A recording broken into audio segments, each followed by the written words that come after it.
രാമ രാമ രാമ ഹരേ ഹരേ, ഹരേ കൃഷ്ണ കൃഷ്ണ കൃഷ്ണ ഹരേ ഹരേ, ഹരേ രാമ രാമ രാമ ഹരേ ഹരേ, ഹരേ കൃഷ്ണ കൃഷ്ണ കൃഷ്ണ ഹരേ ഹരേ, ഹരേ രാമ രാമ രാമ ഹരേ ഹരേ. ഹരേ കൃഷ്ണ.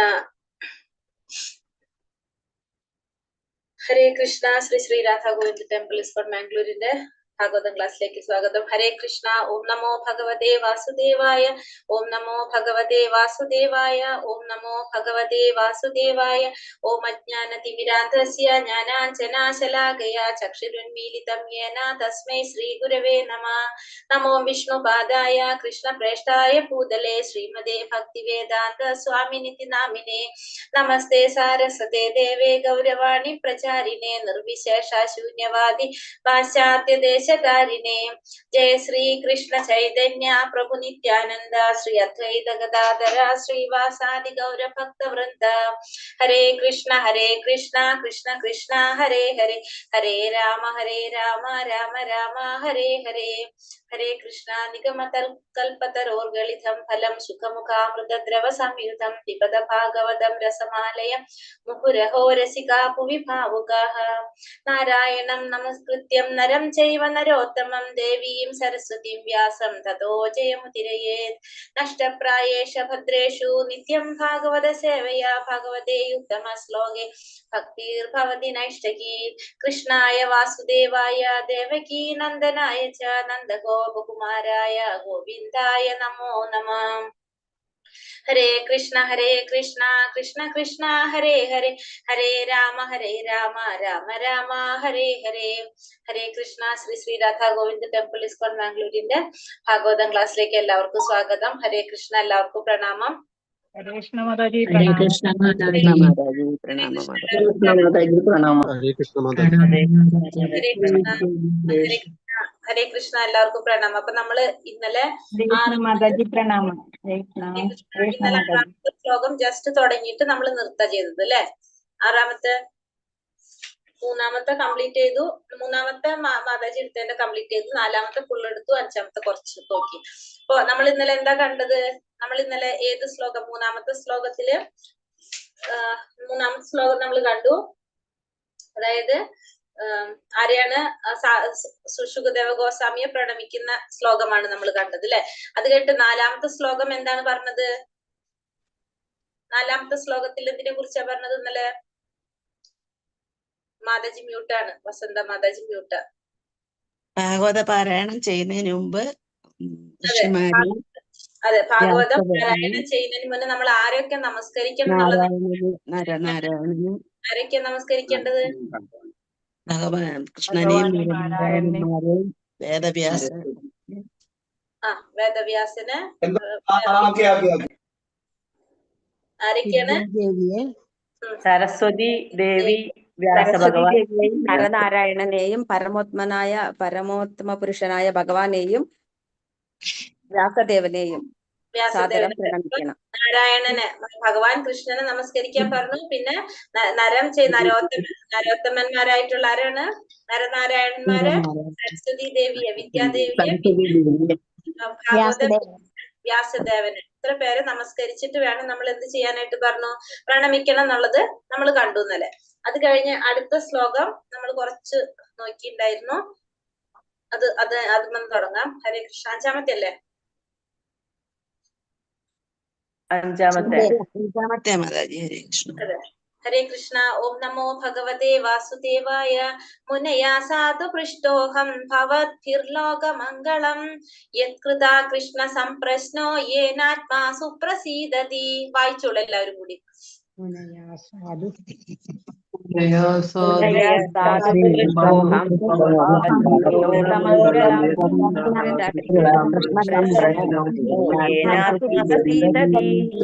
കൃഷ്ണ സംപ്രശ്നോ യേനാത്മാ സുപ്രസീദതി.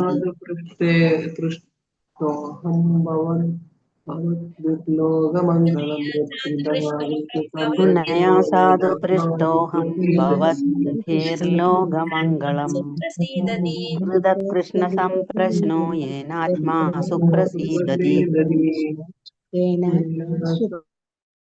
ഹരേ Krishna. Meaning ഇന്നലെ നമ്മൾ just പറഞ്ഞതാണ്. അപ്പൊ നമുക്ക് വിവർത്തനത്തിലേക്ക് കടക്കാൻ നേരെ. അപ്പൊ ഇതിലെന്താ പറയുന്നത്? അല്ലയോ മുനിമാരെ, നിങ്ങൾ എന്നോട് ആരാഞ്ഞവയൊക്കെ ഭഗവത് സംബന്ധിയാകിയാൽ മൂല്യമുള്ളവയാകുന്നുവെന്നു മാത്രമല്ല അവയൊക്കെ ലോകക്ഷേമ സാങ്കത്യമുള്ളവയുമാകുന്നു. ഈ വണ്ണമുള്ള അന്വേഷണങ്ങൾക്ക് മാത്രമേ ആത്മാവിനെ തൃപ്തനാക്കാൻ സാധ്യമാകുന്നുള്ളൂ. അപ്പൊ എന്താ പറഞ്ഞത് അവിടെ? അപ്പൊ പറയാണ് ഈ ചോദിച്ച ചോദ്യങ്ങളൊക്കെ എങ്ങനെയുള്ളവരാണ്? എങ്ങനെയുള്ളവർ? സംപ്രശ്ന നമ്മൾ പറഞ്ഞു അല്ലെ, ഉത്തമ അന്വേഷണങ്ങളാണത്. പരമദിവ്യോത്തമ പുരുഷനെ കുറിച്ചുള്ള ഉത്തമ അന്വേഷണങ്ങളാണ് ആര് ചോദിച്ചത്? ഋഷിമാര് ചോദിച്ചത്. അതുകൊണ്ട് തന്നെ ആ ചോദ്യങ്ങളിൽ ആര് പൂർണ്ണ തൃപ്തനാണെന്ന് പറയാണ്? സുതഗോസ്വാമി പൂർണ്ണ തൃപ്തനാണ്. കാരണം മൂല്യമുള്ളവയായ ജനങ്ങളുടെ ക്ഷേമത്തിന് ആവശ്യമായ ചോദ്യങ്ങള്, അതല്ലെങ്കിൽ എന്താ പറയാ, ആത്മാവിനെ പൂർണ്ണ തൃപ്തനാക്കാൻ ആവശ്യമായ ചോദ്യങ്ങളാണ് ചോദിച്ചത്. ഭഗവാനെ കുറിച്ച്, പരമദിവ്യോത്തമ പുരുഷനായ ഭഗവാനെ കുറിച്ച് സംപ്രശ്നങ്ങളാണ് ചോദിച്ചത്. ഉത്തമമായ അന്വേഷണങ്ങളാണ് അന്വേഷിച്ചത്. അതുകൊണ്ട് തന്നെ ആര് പൂർണ്ണ തൃപ്തനാണ്? സൂതഗോസ്വാമി പൂർണ്ണ തൃപ്തനാണ്. ഭാവാർത്ഥം: ശ്രീമദ് ഭാഗവതം നിരപേക്ഷ സത്യം ഏതെന്ന് അറിയിക്കുന്നു എന്ന് മുന്നു തന്നെ പറഞ്ഞിരിക്കുകയാൽ നൈമിഷ്യാരണ്യത്തിലെ മുനിമാരുടെ അന്വേഷണങ്ങൾ ഉചിതവും നീതിയുക്തവുമാകുന്നു. എന്തെന്നാൽ അവയൊക്കെ പരമദിവ്യോത്തമ പുരുഷനായ ശ്രീകൃഷ്ണ ഭഗവാനെ സംബന്ധിച്ചവയാണ്. അപ്പൊ ഇവിടെ എന്താ പറഞ്ഞത്? ശ്രീമദ് ഭാഗവതം നിരപേക്ഷ സത്യം ഏതെന്ന് അറിയിക്കുന്നു എന്ന് മുൻപ് തന്നെ പറഞ്ഞിരിക്കയാൽ നൈമിഷ്യാരണ്യത്തിലെ ഋഷിമാരുടെ അന്വേഷണങ്ങൾ എങ്ങനെയാണ്? ഉചിതമായിട്ടുള്ളതും നീതിയുക്തവുമായിട്ടുള്ള കാര്യങ്ങളാണ് അവര് ചോദിച്ചത്. ഋഷിമാര് ചോദിച്ചതൊക്കെ എങ്ങനെയുള്ള ചോദ്യങ്ങളാണെന്നാ പറഞ്ഞത്? ഉചിതമായിട്ടുള്ളതും നീതിയുക്തവുമായിട്ടുള്ള ചോദ്യങ്ങളാണ് ഋഷിമാര് ചോദിച്ചതെല്ലാം തന്നെ.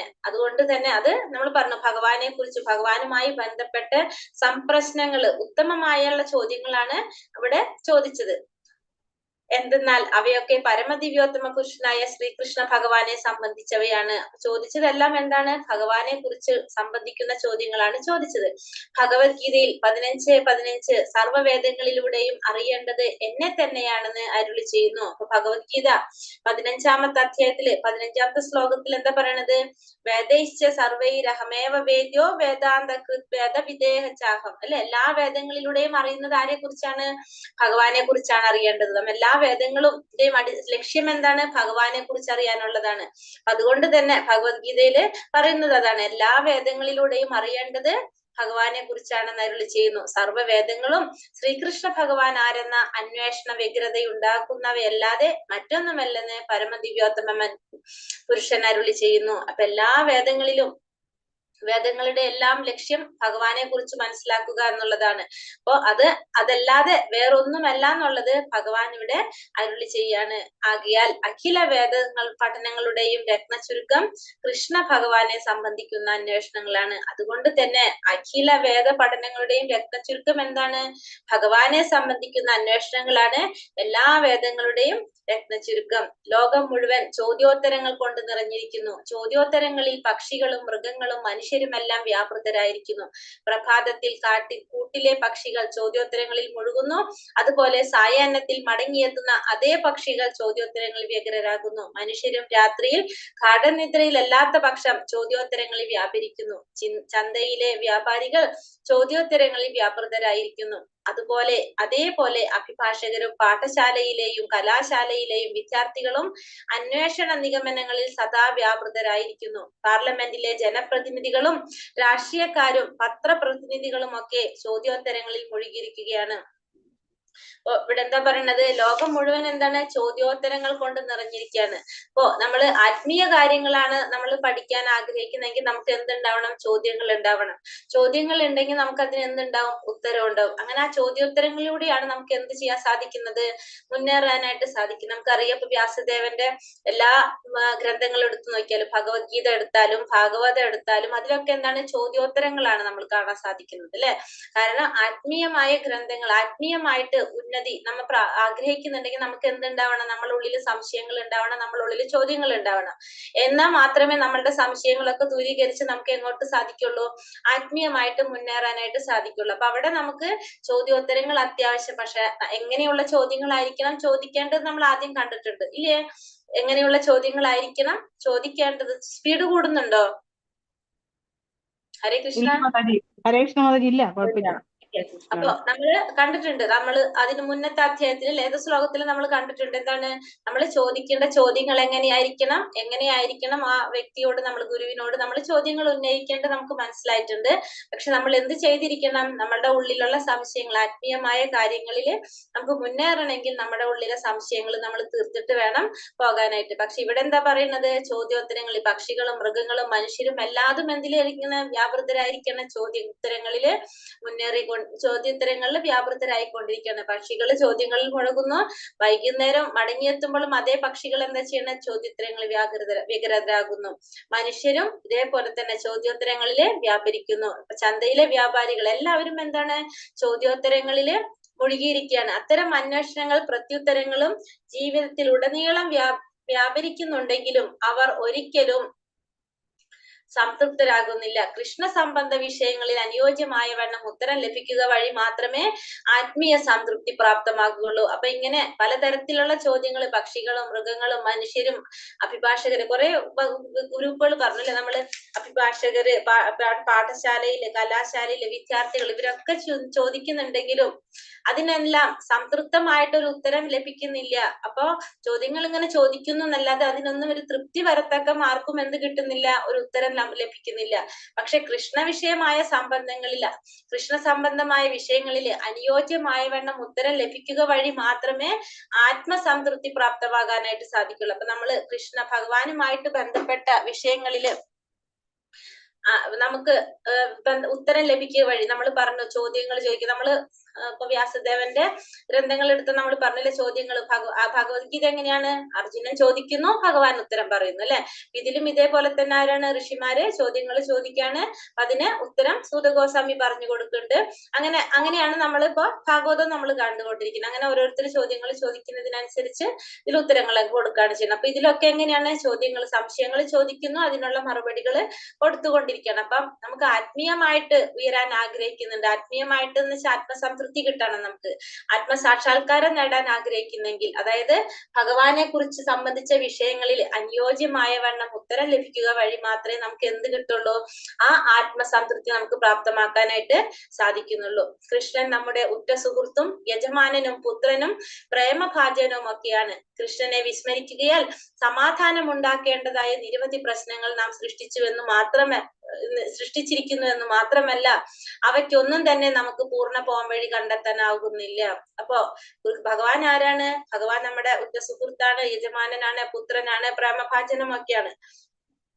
ഭഗവാനെ നമ്മൾ ഏത് രീതിയിൽ നമ്മൾ സമീപിക്കുന്നോ നമുക്ക് ആ രീതിയിൽ ഭഗവാൻ സുഹൃത്തായും യജമാനനായും പുത്രനായും പ്രേമഭാജനമൊക്കെ നമുക്ക് നമ്മൾ എങ്ങനെയാണോ ഭഗവാനെ സമീപിക്കുന്ന ആ രീതിയിൽ ഭഗവാൻ നമ്മളതായിട്ട് മാറും. പക്ഷെ കൃഷ്ണനെ വിസ്മരിച്ചു കഴിഞ്ഞാലോ നമുക്കൊരിക്കലും സമാധാനം ഉണ്ടാകില്ല. അപ്പൊ അത്തരത്തിലുള്ള നിരവധി പ്രശ്നങ്ങൾ നമ്മൾ സൃഷ്ടിച്ചു എന്ന് മാത്രമല്ല നമുക്ക് അതിന് പോംവഴി കണ്ടെത്താനും സാധിക്കില്ല. എപ്പോഴും നമ്മള് ഭൗതിക ലോകത്ത് നമ്മൾ ഈ പ്രശ്നങ്ങൾ ഉണ്ടാകാൻ കാരണം എന്തുകൊണ്ടാണ്, നമ്മൾ ഈ ഭൗതിക ലോകത്തിൽ എത്തിയപ്പോ ഭഗവാനെ മറന്നുപോയി അല്ലെ. നമ്മൾ എന്തുകൊണ്ടാണ് ഭൗതിക ലോകത്തിൽ വരാൻ കാരണം, ഹരേ കൃഷ്ണ, എന്തുകൊണ്ടാണ് നമ്മൾ ഈ ഭൗതിക ലോകത്തിൽ എത്തിയത്? നമ്മുടെ ഇതിനു മുമ്പ് നമ്മൾ തെറ്റ് ചെയ്തേക്കുന്നത് കൊണ്ടായിരിക്കും ഭൗതിക ലോകത്തിലെത്തി. എന്തുകൊണ്ട്? ജന്മത്തിലെ ഭഗവാനെ നമ്മള് മറന്നുപോയി. മറന്നുപോയി, വേറൊരു ഭഗവാനിൽ നിന്ന് വേറിട്ടിട്ടൊരു ജീവിതം വേണമെന്ന് നമ്മൾ ആഗ്രഹിച്ചു. അപ്പോൾ ഭഗവാനോട് നമുക്ക് അസൂയ തോന്നി.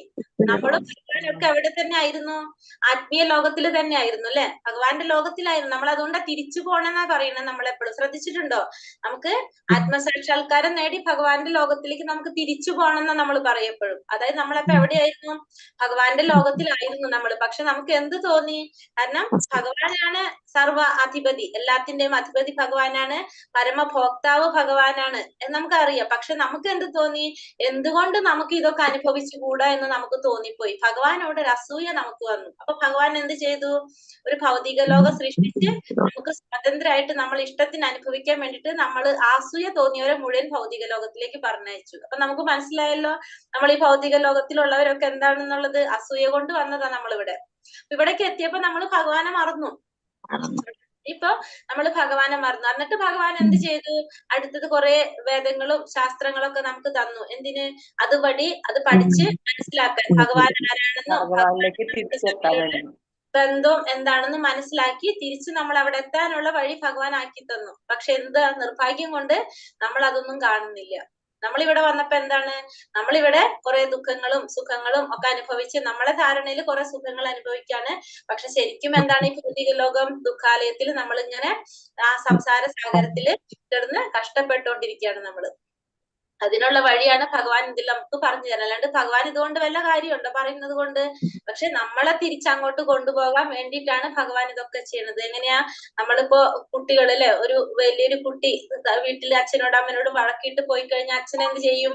ആ കുട്ടിയെ തിരിച്ചു പിടിക്കാനായിട്ട് പല രീതിയിലും ശ്രമിക്കും. അതേപോലെ തന്നെ ഭഗവാൻ തിരിച്ച് നമ്മളെ ഭഗവാന്റെ ലോകത്തിലേക്ക് കൊണ്ടുപോകാനുള്ള വഴികളാണ് നമുക്ക് ഈ കാണിച്ചു തരുന്നത് മുഴുവനും. പക്ഷെ നമ്മളത് ശ്രദ്ധിക്കുന്നില്ല എന്ന് മാത്രമേ ഉള്ളൂ. നമുക്ക് പരിപൂർണ പൂർണ്ണ പോംവഴി കണ്ടെത്താനാകുന്നില്ല. കൃഷ്ണൻ ഒഴികെയുള്ള സർവ്വതും താൽക്കാലിക തൃപ്തി മാത്രമേ നൽകുന്നുള്ളൂ. ആകയാൽ പരിപൂർണ സംതൃപ്തിക്കായി നാം കൃഷ്ണ സംബന്ധ അന്വേഷണ നിഗമനങ്ങളിൽ വ്യാപൃതരാകണം. അതുകൊണ്ട് തന്നെ നമുക്ക് പരിപൂർണ സംതൃപ്തി കിട്ടണമെങ്കിൽ നമ്മൾ എന്ത് ചെയ്യണം? ഭഗവാനുമായിട്ട് ബന്ധപ്പെട്ട അന്വേഷണ നിഗമനങ്ങളിൽ നമ്മൾ വ്യാപൃതരാകേണ്ടതാണ്. ചോദ്യങ്ങളില്ലാതെ, പ്രത്യുത്തരമില്ലാതെ ഒരു നിമിഷം പോലും ജീവിക്കുക നമുക്ക് സാധ്യമല്ല. അപ്പൊ ചോദ്യങ്ങൾ ചോദിക്കണം, അതിന് ഉത്തരങ്ങളിൽ കിട്ടണം. അതല്ലാതെ നമുക്ക് ഒരു നിമിഷം പോലും ജീവിക്കാൻ സാധ്യമല്ല. കൃഷ്ണ സംബന്ധ ചോദ്യോത്തരങ്ങളാൽ സമ്പൂർണമാണ് ശ്രീമദ് ഭാഗവതം. ഇപ്പൊ ശ്രീമദ് ഭാഗവതം എന്ന് പറയുന്നത് എന്താണ്? ഭഗവാനുമായി ബന്ധപ്പെട്ട ചോദ്യങ്ങളാൽ സമ്പൂർണമായിട്ടുള്ളതാണ് ഈ ഭാഗവതം. മാത്രമല്ല ഈ അതീന്ദ്രിയ സാഹിത്യം വായിക്കുകയും കേൾക്കുകയും ചെയ്യുമ്പോൾ ഉത്തുംഗമായ സംതൃപ്തി ലഭിക്കുന്നു. അപ്പോ ഈ അതീന്ദ്രിയമായ സാഹിത്യമാണ്. കാരണം എന്തുകൊണ്ടാണ് ഇതിന് അതീന്ദ്രിയ സാഹിത്യം എന്ന് പറയുന്നത്? ഭഗവാനെ കുറിച്ചാണ് ഇതിൽ പറഞ്ഞിരിക്കുന്നത്. ഭഗവാന്റെ ശുദ്ധ ഭക്തന്മാരെ കുറിച്ചാണ് പറഞ്ഞിരിക്കുന്നത്. അതുകൊണ്ട് തന്നെ ഇതെങ്ങനെയുള്ളതാണ്? അതീന്ദ്രിയമായ സാഹിത്യമാണ്. സ്വയം സാക്ഷാത്കാരത്തിന് ഉതകുന്നതാണ് ഈ ഗ്രന്ഥം. അപ്പോ ആത്മസാക്ഷാത്കാരം നേടാനായിട്ട് വേറെ ഒന്നും നമ്മൾ ചെയ്യേണ്ട ആവശ്യമില്ല. ഡെയിലി ഭാഗവതം വായിച്ചാലും കേട്ടാലും പറ്റും നമുക്ക്.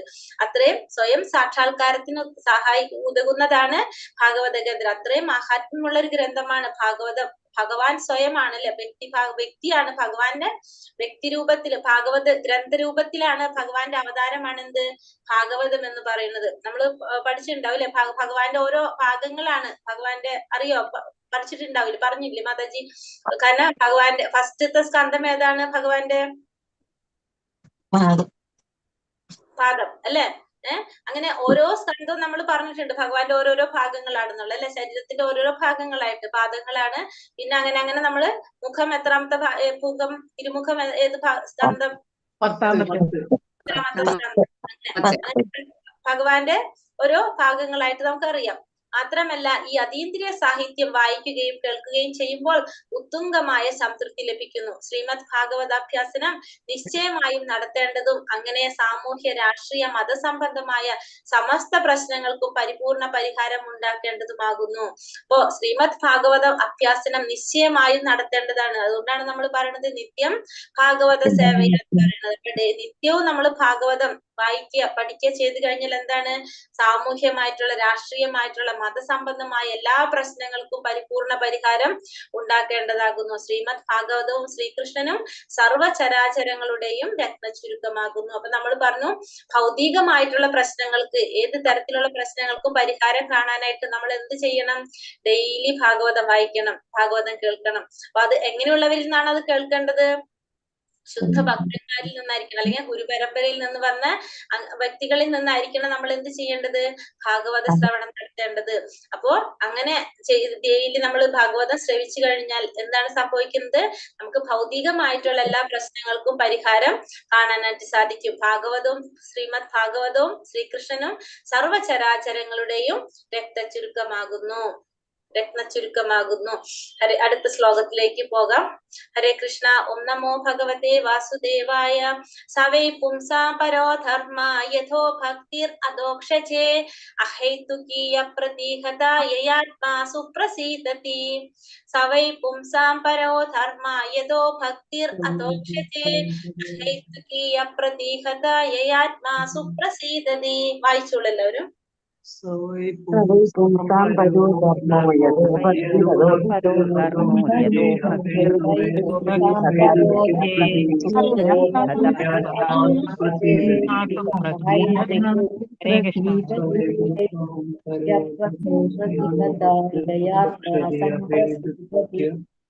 ഹരേ കൃഷ്ണ. അപ്പൊ എന്താ പറഞ്ഞ സഹ അത് വൈ നിശ്ചയമായും പുംസ മനുഷ്യരാശിക്കായി പര ശ്രേഷ്ഠമായ ധർമ്മം യഥ അതനുസരിച്ച് ഭക്തിയുത സേവനം അധോക്ഷജൻ ആരാണ്? സർവാതിശായിയായതിലേക്ക്, അതായത് ഭഗവാനെ കുറിച്ച് പറയാണ്.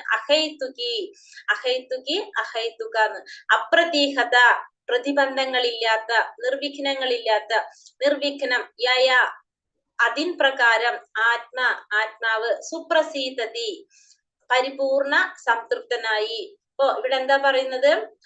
സവൈ പുംസോ പരോധർമ്മ യഥോ ഭക്തിർ അധോക്ഷജേ അഹൈതുകി അപ്രതീഹത യേ ആത്മാ സുപ്രസീതതി. സർവാതിശായ ഭക്തിയുത സേവന പ്രാപ്തിയാണ് സമസ്ത മനുഷ്യരാശിയുടെയും പരമമായ ധർമ്മം. അത്തരം ഭക്തിയുത സേവനം നിശ്ചയമായും അഹൈതുകവും നിർവിഘ്നവും ആത്മാവിനെ പൂർണ്ണമായും സംതൃപ്തമാക്കുന്നതുമായിരിക്കണം. അപ്പൊ ഭക്തിയുടെ സേവന പ്രാപ്തി മനുഷ്യരാശിയുടെ പരമമായ ധർമ്മം എന്താണെന്ന് പറയാണ്. അപ്പം നമ്മൾ എന്താ പറയുന്നത്? ഇവിടെ മനുഷ്യരാശിയുടെ പരമമായിട്ടുള്ള ധർമ്മം എന്തൊക്കെയാണെന്ന് പറയാണ്. ഇവിടെ എന്താണ് മനുഷ്യരാശിയുടെ പരമമായ ധർമ്മം? ഭക്തിയുടെ സേവന പ്രക്രിയ. നമ്മള് പറഞ്ഞു എന്താണ്? സൂതസ് ഗോസ്വാമിയുടെ അടുത്ത് 6 ചോദ്യങ്ങൾ ചോദിച്ചിട്ടുണ്ടായിരുന്നു ഋഷിമാര്. ഏതൊക്കെയാണ് ആ ചോദ്യങ്ങള്? ഓർമ്മയുണ്ടോ? 6 ചോദ്യങ്ങൾ ചോദിച്ചിട്ടുണ്ടായിരുന്നില്ലേ ഋഷിമാര്? ഹരേ കൃഷ്ണ. ഹരേ കൃഷ്ണ മാതാജി. സാമാന്യ ജനങ്ങൾക്ക് ശ്രേയവും പരമക്ഷേമത്തിന് ഉതകുന്നത് എന്താണ്? സമസ്ത ജീവജാലങ്ങളുടെയും ക്ഷേമത്തിനായി സർവ്വ വേദശാസ്ത്രങ്ങളുടെയും അന്തസത്ത വിശദമാക്കുക. അതൊക്കെയാണോ? അങ്ങനെയല്ല, എല്ലാ വേദങ്ങളുടെയും ഫസ്റ്റത്തെ ചോദ്യം എന്തായിരുന്നു?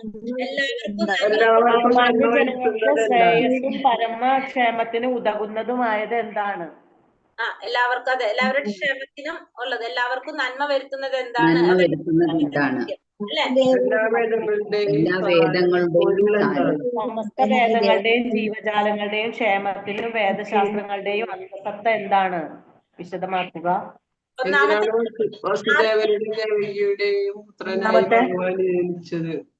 അതെ, ഒന്നാമത്തെ ചോദ്യം എല്ലാവർക്കും നന്മ വരുത്തുന്നത് എന്താണ്? അല്ലെ? രണ്ടാമത്തെ ക്വസ്റ്റ്യൻ എന്തായിരുന്നു? എല്ലാ വേദങ്ങളുടെയും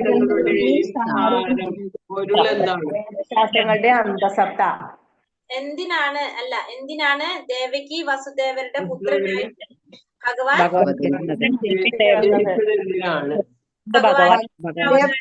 സാഹസിക കൃത്യങ്ങളേവ. ഭഗവാന്റെ ലീലാവതാരങ്ങളെ കുറിച്ച്, പിന്നെ ഭഗവാന്റെ പുരുഷാവതാരങ്ങളെ കുറിച്ച്, പിന്നെ ഭഗവാൻ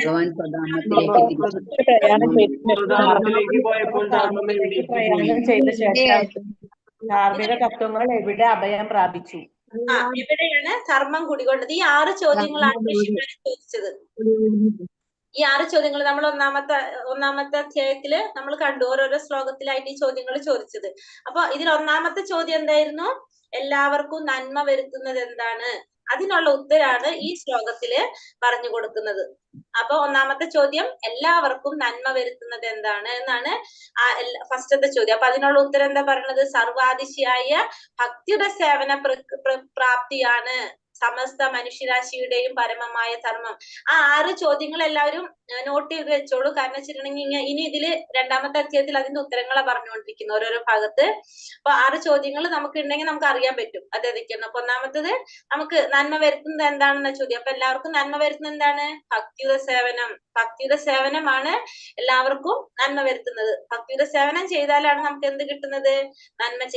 നന്മ വരുന്നത്. അപ്പൊ സർവാതിശയായ ഭക്തിയുടെ സേവന പ്രാപ്തിയാണ് സമസ്ത മനുഷ്യരാശിയുടെയും പരമമായ ധർമ്മം. എല്ലാ മനുഷ്യരാശിയുടെയും പരമമായ ധർമ്മം എന്താണ്? ഭക്തിയുടെ സേവന പ്രാപ്തി. ഭക്തിയുടെ സേവനം ചെയ്യുക എന്നുള്ളതാണ് എല്ലാ മനുഷ്യരാശിയുടെയും പരമമായ ധർമ്മം. അതെങ്ങനെയായിരിക്കണം ആ ഭക്തിയുടെ സേവനം? അഹൈതുകമായിരിക്കണം. അഹൈതുകം എന്ന് പറയുന്നത് അതിൽ നിന്ന് നമ്മൾ എന്ത് ചെയ്യാൻ പാടില്ല? ഒരു കാര്യമൊന്നും പ്രതീക്ഷിക്കാൻ പാടില്ല. അതായത് നമ്മൾ ലാഭം പ്രതീക്ഷിക്കാൻ പാടില്ല. നമ്മൾ അതിൽ നിന്നൊന്നും പ്രതീക്ഷിക്കാതെ ചെയ്യുന്നതായിരിക്കണം. നമ്മളൊന്നും പ്രതീക്ഷിക്കാതെ, ഫലം ആഗ്രഹിക്കാതെ ചെയ്യുന്നതായിരിക്കണം. നിർവിഘ്നമായിരിക്കണം. വിഘ്നങ്ങളില്ലാതെ നിത്യവും ചെയ്തുകൊണ്ട് പോകുന്നതായിരിക്കണം. ആത്മാവിനെ പൂർണ്ണമായും സംതൃപ്തമാക്കുന്നതായിരിക്കണം. അപ്പൊ എന്താണ് പറയുന്നത്? ഭക്തിയുടെ സേവനമാണ് എല്ലാ മനുഷ്യരാശിയുടെ പരമമായ ധർമ്മം എന്ന് പറയുന്നത്. എന്താണ്? ഭക്തിയുടെ സേവനം. ആദ്യത്തെ ചോദ്യം എന്തായിരുന്നു? എല്ലാവർക്കും നന്മ വരുത്തുന്നത് എന്താണ്? അപ്പൊ എല്ലാവർക്കും നന്മ വരുത്തുന്നത് എന്താണ്? ഭക്തിയുടെ സേവനത്തിലൂടെ മാത്രമേ നമുക്ക് എല്ലാവർക്കും നന്മ ഉണ്ടാകുള്ളൂ. ഭക്തിയുടെ സേവനം എന്ന് പറഞ്ഞാൽ ഭഗവാനെ സേവിക്കാം. ഭഗവാനെ ഭഗവത് ഭക്തിയുടെ സേവനം, ഭഗവാനെ സേവിക്കുക. ഭക്തി എന്ന് പറഞ്ഞാല് ഭക്തിയുടെ സേവനം എന്നാണെന്നാണ് ശ്രീല പ്രഭുപാദർ എല്ലാത്തിലും പറയുന്നുണ്ടല്ലേ. അപ്പൊ അതുകൊണ്ട് നമ്മൾ എന്താ ചെയ്യേണ്ടത്? ഭക്തിയുടെ സേവനം ചെയ്യാം. അതാണ് മനുഷ്യരാശിയുടെ പരമമായ ധർമ്മം. അതെങ്ങനെയായിരിക്കണം ഭക്തിയുടെ സേവനം? അഹൈതുകമായിരിക്കണം. അതായത് നമ്മൾ അതിൽ നിന്നൊന്നും പ്രതീക്ഷിക്കാൻ പാടില്ല. പിന്നെ നിർവിഘ്നമായിട്ടുള്ളത്, അതായത് വിഘ്നങ്ങളൊന്നും ഉണ്ടാവാതെ നമ്മൾ ചെയ്യുന്നതായിരിക്കണം. ആത്മാവിനെ പൂർണ്ണമായും സംതൃപ്തമാക്കുന്നതായിരിക്കണം. ക്ലാസ് കഴിഞ്ഞിട്ട് പറഞ്ഞുതരാം കേട്ടോ ക്വസ്റ്റ്യൻസ് ഏതൊക്കെയാണ്. അപ്പൊ വിഘ്നങ്ങളില്ലാത്തതും അഹൈതുകമായിട്ടുള്ളതും ആത്മാവിനെ പൂർണ്ണ സംതൃപ്തമാക്കുന്നതുമായിരിക്കണം. ഈ ശ്ലോകം പറ്റുന്നവര് നോക്കിക്കോളൂ, പഠിക്കാൻ സാധിക്കുകയാണെങ്കിൽ. എന്താണ് പരമമായ ധർമ്മം? എന്താണ് നമ്മുടെ പരമധർമ്മ? സവൈ പുംസ പരോധർമ്മ യഥോ ഭക്തി രഥോക്ഷജേ. അധോക്ഷജനെ സേവിക്കുക എന്നുള്ളതാണ് നമ്മുടെ പരമമായ ധർമ്മം. ഭഗവാനെ സേവിക്കുക. അതെങ്ങനെയായിരിക്കണം? അഹൈതുകി അപ്രതീഹത. അഹൈതുകമായിരിക്കണം. അതുപോലെ തന്നെ എന്തായിരിക്കണം? നിർവിഘ്നങ്ങൾ ഇല്ലാത്തായിരിക്കണം. പിന്നെ അത് ആത്മാവിനെ പൂർണ്ണമായും സംതൃപ്തമാക്കുന്നതുമായിരിക്കണം. ഹരേ കൃഷ്ണ. മനസ്സിലായോ എല്ലാവർക്കും? ഹരേ കൃഷ്ണ. ഹരേ കൃഷ്ണ. ഹരേ കൃഷ്ണ മാതേ. ഹരേ കൃഷ്ണ. നൈമിഷാരണ്യത്തിലെ ഋഷിമാരുടെ പ്രഥമ അന്വേഷണത്തിന് ഈ പ്രസ്താവനയിൽ ഉത്തരമേകുന്നു. അപ്പോ നൈമിഷാരണ്യത്തിലെ ഋഷിമാരുടെ പ്രഥമ അന്വേഷണം, ആദ്യത്തെ ചോദ്യത്തിനാണ് ഈ പ്രസ്താവനയില് ഉത്തരം നൽകുന്നത്. ആദ്യത്തെ ചോദ്യം നമ്മൾ പറഞ്ഞു, എല്ലാവർക്കും നന്മ വരുത്തുന്നത് എന്താണ്? അതാണ് ഭക്തിയുടെ സേവനം. ഒന്നാമത്തതിന്റെ ഉത്തരം. വെളിപ്പെടുത്തപ്പെട്ട അഖില ധർമ്മശാസ്ത്രങ്ങളുടെയും സംക്ഷേപം വിശദമാക്കുവാനും പതിതാത്മാക്കൾക്കും സാമാന്യ ജനങ്ങൾക്കും എളുപ്പത്തിൽ ഉൾക്കൊള്ളാനാവുന്ന സുപ്രധാന ഭാഗം അവതരിപ്പിക്കാനും ഋഷിമാർ അദ്ദേഹത്തോട് ആവശ്യപ്പെട്ടു. അപ്പോ എന്താ പറഞ്ഞത്? വെളിപ്പെടുത്തപ്പെട്ട അഖില ധർമ്മശാസ്ത്രങ്ങളുടെയും സംക്ഷേപം വിശദമാക്കാൻ, പിന്നെ എല്ലാ ധർമ്മശാസ്ത്രങ്ങളുടെയും ഒരു സംക്ഷിപ്തം അത് വിശദമാക്കാനും പതിതാത്മാക്കൾക്കും സാമാന്യ ജനങ്ങൾക്കും എളുപ്പത്തിൽ ഉൾക്കൊള്ളാനാവുന്ന സുപ്രധാന ഭാഗം അവതരിപ്പിക്കാനും എല്ലാവർക്കും മനസ്സിലാകാവുന്ന രീതിയിൽ, എളുപ്പത്തിൽ ഉൾക്കൊള്ളാവുന്ന രീതിയിൽ ആ സുപ്രധാന ഭാഗം അവതരിപ്പിക്കാനും ഋഷിമാർ ആരോട് ആവശ്യപ്പെടാണ്? സൂതഗോസ്വാമിയോട് ആവശ്യപ്പെട്ടു. അപ്പൊ മാനവർക്ക് രണ്ടു തരം കർമ്മങ്ങളാണ് അല്ലെങ്കിൽ ധർമ്മങ്ങളാണ് വേദങ്ങൾ നിർദ്ദേശിച്ചിരിക്കുന്നത്. എങ്ങനെയാണ്? ഒന്ന് പ്രവൃത്തി മാർഗം അഥവാ ഇന്ദ്രിയ സംതൃപ്തി മാർഗം, രണ്ടാമത്തത് പരിത്യാഗം അഥവാ സന്യാസ മാർഗം. ഒന്നാമത്തത് പ്രവൃത്തി മാർഗം അല്ലെങ്കിൽ ഇന്ദ്രിയ സംതൃപ്തി മാർഗം, നമ്മുടെ സ്വന്തം ഇന്ദ്രിയങ്ങളെ സംതൃപ്തിപ്പെടുത്തുന്നതാണ് ഒന്നാമത്തത്. രണ്ടാമത്തത് പരിത്യാഗം അല്ലെങ്കിൽ സന്യാസ മാർഗം. ഇന്ദ്രിയ സംതൃപ്തി മാർഗം അധമവും പരിത്യാഗ മാർഗം പരമകാരണ ഹേതുവാകയാൽ ഉന്നതവുമാണ്. അപ്പൊ ഇന്ദ്രിയ സംതൃപ്തി മാർഗം എന്ന് പറയുന്നത് എന്താണ്? നമ്മുടെ ഇന്ദ്രിയങ്ങളെ സംതൃപ്തിപ്പെടുത്താനാണ് നമ്മൾ ശ്രമിക്കുന്നത്. അത് എങ്ങനെയുള്ളതായിരിക്കും? അപ്പൊ അത് അധമമായിട്ടുള്ളതാണ്. പക്ഷെ പരിത്യാഗ മാർഗം എന്ന് പറഞ്ഞല്ലോ, അത് പരമകാരണ ഹേതുവാകിയാൽ, പരമകാരണത്തിനും എല്ലാത്തിനും കാരണഹേതുവായിട്ടുള്ളത് കൊണ്ട് അതെന്താണ്? ഉന്നതമാണ്. കാരണം പരിത്യാഗം എല്ലാതും ആർക്ക് സമർപ്പിക്കാണ്? ഭഗവാന് സമർപ്പിക്കുന്നവരാണ് അല്ലെ. അപ്പൊ അതുകൊണ്ട് അത് ഉന്നതമായിട്ടുള്ള ഒരു പ്രക്രിയയാണ്. ജീവാത്മാവിന്റെ ലൗകിക അസ്തിത്വം എന്നത് യഥാർത്ഥ ജീവിതത്തിന്റെ രോഗാവസ്ഥയാണ്. അപ്പോ ലൗകികമായ അസ്തിത്വം അല്ലെങ്കിൽ ഭൗതികമായ അസ്തിത്വം എന്ന് പറയുന്നത് ഒരു യഥാർത്ഥ ജീവിതത്തിന്റെ, ജീവാത്മാവിന്റെ ഒരു രോഗാവസ്ഥയാണ് നമ്മൾ എന്ത് പറയുന്നത്? ഭൗതികമായ അസ്തിത്വം എന്ന് പറയുന്നത്. ജീവിതത്തിന്റെ യഥാർത്ഥ അസ്തിത്വം എന്താണ്? ആത്മീയ അസ്തിത്വമാകുന്നു. നമ്മള് താൽക്കാലികമായിട്ടാണ് നമ്മൾ എങ്ങോട്ട് വരുന്നത്? ഈ ഭൗതിക ലോകത്തിലേക്ക് വരുന്നത് ശരിക്കും അല്ലെ. കാരണം നമ്മൾ സ്ഥിരമായിട്ട് എവിടെ ഉള്ളവരാണ്? ആത്മീയ ലോകത്തിലുള്ളവരാണ്. പക്ഷെ നമ്മൾ പറഞ്ഞു ഭഗവാനോട് അസൂയ തോന്നിയപ്പോ, നമുക്ക് ആ സ്വാതന്ത്ര്യം നമുക്ക് വേണമെന്ന് ആഗ്രഹിച്ചപ്പോ നമ്മളെ ഭഗവാൻ ഈ ഒരു ഭൗതിക ലോകം സൃഷ്ടിച്ച് ഇവിടേക്ക് ആക്കി തന്നു. ഒരു വലിയൊരു റൗണ്ട് എടുത്തു കഴിഞ്ഞാൽ, ഒരു വട്ടപൂജ്യത്തില് 4 ഭാഗങ്ങളാക്കി തിരിച്ച് അതിന്റെ 3 ഭാഗം എന്താണ്? ആത്മീയ ലോകങ്ങളാണ്. ഒരു ചെറിയൊരു ഭാഗം 1/4 നാലില് ഒന്ന് മാത്രമാണ് ഈ ഭൗതിക ലോകം. അത്രയും ചെറുതാണ് ഈ ഭൗതിക ലോകം. കാരണം ഭഗവാൻ ഇഷ്ടണ്ടായിട്ടല്ല ഭഗവാൻ ഈ ഭൗതിക ലോകം സൃഷ്ടിച്ചത്, നമ്മൾ കാരണം കൊണ്ടാണ് ഭൗതിക ലോകം സൃഷ്ടിച്ചത് ഭഗവാൻ. അപ്പൊ ഈ ഭൗതിക ലോകം എന്ന് പറയുന്നത് സ്ഥിരമായിട്ട് ഉള്ളതല്ല ശരിക്കും നമുക്ക്. കാരണം വെച്ചിട്ടുണ്ടെങ്കിൽ നമുക്ക് എങ്ങോട്ട് പോകേണ്ടതാണ്? നമ്മുടെ ശരിയായ അസ്തിത്വം എന്ന് പറയുന്നത് എവിടെയാണ്? ആത്മീയമാണ്. ആത്മീയ അസ്തിത്വമാണ് നമ്മുടെ യഥാർത്ഥ ജീവിതം. പക്ഷെ ഈ ഭൗതിക ജീവിതം എന്ന് പറയുന്നത് നമ്മുടെ ഒരു രോഗാവസ്ഥയാണ് നമുക്ക് പറയാം. ആ രോഗം മാറിക്കഴിഞ്ഞ് നമ്മൾ എങ്ങോട്ട് പോകണം? തിരിച്ച് നമ്മൾ ആത്മീയ അസ്തിത്വത്തിലേക്ക്, ആത്മീയമായ ലോകത്തിലേക്ക് നമ്മൾ പോകണം. അവിടെ ജീവിതം ശാശ്വതവും പരമാനന്ദപൂർണവും വിജ്ഞാന സമ്പൂർണവുമാകുന്നു. കാരണം ആ ആത്മീയ ലോകത്തിലേക്ക് പോകാന്ന് പറഞ്ഞാൽ നമുക്ക് എന്താണ്? നമുക്ക് മനസ്സിലായി നമ്മൾ ആരാണെന്ന്, നമ്മളും ഭഗവാനും തമ്മിലുള്ള ബന്ധം എന്താണ് എന്ന് നമുക്ക് മനസ്സിലാകുമ്പോൾ നമുക്ക് എന്താണ്? പരമാനന്ദപൂർണമായിട്ടും വിജ്ഞാന സമ്പൂർണമായിട്ടുള്ള ഒരു ജീവിതം ശാശ്വതമായിട്ടുള്ള നമുക്ക് എവിടെയുണ്ട്? ആത്മീയ ലോകത്തിലുണ്ട്. ഭൗതിക അസ്തിത്വത്തിൽ ജീവിതം ക്ലേശഭരിതവും താൽക്കാലികവുമാകുന്നു. അവിടെ ആനന്ദം എന്നൊന്നില്ല. ദുരിതങ്ങളിൽ നിന്ന് മുക്തി നേടാനുള്ള വൃഥാശ്രമവും താൽക്കാലിക ദുരിത ശമനവും സന്തോഷമെന്ന് തെറ്റായി വ്യാഖ്യാനിക്കപ്പെടുന്നു. ആകയാൽ അസ്ഥിരവും ക്ലേശഭരിതവുമായ പുരോഗമന പാത അധമമാകുന്നു. അപ്പോ നമ്മളിവിടെ എന്താ ചിന്തിക്കുന്നത്? നമ്മുടെ ജീവിതം ഇവിടെ ദുരിതപൂർണമായിട്ടുള്ള ഒരു ജീവിതമാണ്. പക്ഷെ നമ്മൾ അവിടെ എന്താ ധരിക്കുന്നത്? നമ്മളത് സന്തോഷമാണെന്ന് തെറ്റായി വ്യാഖ്യാനിക്കപ്പെടാ ചെയ്യുന്നത്. അപ്പൊ അത് നമ്മൾ ഭഗവത്ഗീതയിൽ പറയുന്നുണ്ട്. ഭഗവാനിൽ എന്താ പറയുന്ന? അർജുനനോട് പറയുന്നുണ്ടല്ലോ, എന്താ പറയുന്നത്? മാത്രാ സ്പർശാസു കൗന്ദേയ ശീതോഷ്ണാസുഖ ദുഃഖദഃ ആഗമാപായിനോ നിത്യ സാംസിതിഷ്വസ ഭാരത, അല്ലെ? അതായത് നമ്മളെ അതെന്താണ് ഈ സുഖവും ദുഃഖവും എന്ന് പറഞ്ഞാൽ ക്ഷണികമായിട്ടുള്ളതാണ്. അത് വരും പോകും. അത് നമ്മുടെ ഇന്ദ്രിയങ്ങൾ കൊണ്ടാണ് നമുക്കത് തോന്നിക്കുന്നതെന്ന്. നമ്മളെ ഇന്ദ്രിയങ്ങൾക്ക് തോന്നാണ് അത് സുഖാണെന്ന്. ഇപ്പൊ എനിക്ക് തോന്നുന്ന സുഖം വേറൊരാളുടെ ദുഃഖമായിരിക്കാം. പക്ഷെ അപ്പൊ നമ്മളുടേതായ ഒരു കാഴ്ചപ്പാടാണ് സുഖാണെന്നും ദുഃഖാണെന്നും തോന്നുന്നത്. ശരിക്കും ഈ ഭൗതിക ലോകം എങ്ങനെയാണ്? ദുഃഖം നിറഞ്ഞതാണ്, ക്ലേശഭരിതമായിട്ടുള്ളതാണ് ഈ ഭൗതിക ലോകം എന്ന് പറയുന്നത്. ആകയാൽ അസ്ഥിരവും ക്ലേശഭരിതമായ പുരോഗമന പാത അധമമായ പാതയാണ്. എന്നാൽ നിത്യവും പരമാനന്ദപൂർണവും അഭിജ്ഞാന സമ്പൂർണവുമായ ജീവിതത്തിലേക്ക് നയിക്കുന്ന പരമപുരുഷ ഭക്തിയുടെ സേവനം സവിശേഷ ധർമ്മമാകുന്നു. അപ്പോ നമ്മുടെ സവിശേഷമായ ധർമ്മം എന്താണ്? പരമപുരുഷന്റെ ഭക്തിയുടെ സേവനം, പരമപുരുഷന് സേവനം ചെയ്യുക എന്നുള്ളതാണ് നമ്മുടെ സവിശേഷമായ ധർമ്മം. എന്നാലും ചിലപ്പോഴൊക്കെ നിലവാരമില്ലാത്ത കാര്യങ്ങളാൽ ഇതിൽ മാലിന്യം കലരാം. ദൃഷ്ടാന്തമായി ഭൗതിക ലാഭത്തിനായി സ്വീകരിക്കപ്പെടുന്ന ഭക്തിയുടെ സേവനം സർവസംഘ പരിത്യാഗ പുരോഗമന പാതയ്ക്ക് നിശ്ചയമായും വിഘ്നമാകുന്നു. അപ്പോ ഇവിടെ എന്താ പറഞ്ഞത്? ഭൗതിക ലാഭത്തിനായി സ്വീകരിക്കപ്പെടുന്ന ഭക്തിയുടെ സേവനം എങ്ങനെയാണ്? പുരോഗമന പാതയ്ക്ക് നിശ്ചയമായും വിഘ്നമാണ്. കാരണം നമ്മൾ പറഞ്ഞു എങ്ങനെയായിരിക്കണം? അഹൈതുകമായിരിക്കണം. ഭൗതിക ലാഭത്തിനായിട്ട് നമ്മൾ എന്ത് ചെയ്യാൻ പാടില്ല? ഭക്തിയുടെ സേവനം ചെയ്യാനായിട്ട് പാടില്ല. നമ്മൾ ചെയ്യുന്ന ഭക്തിയുടെ സേവനം എങ്ങനെയായിരിക്കും എന്ന് പറഞ്ഞു? അഹൈതുകമായിട്ട്, ഒന്നും പ്രതീക്ഷിക്കാത്തതായിരിക്കണം. സർവസംഘ പരിത്യാഗ പുരോഗമന പാതയ്ക്ക് നിശ്ചയമായും വിഘ്നമാണ് എന്ത്?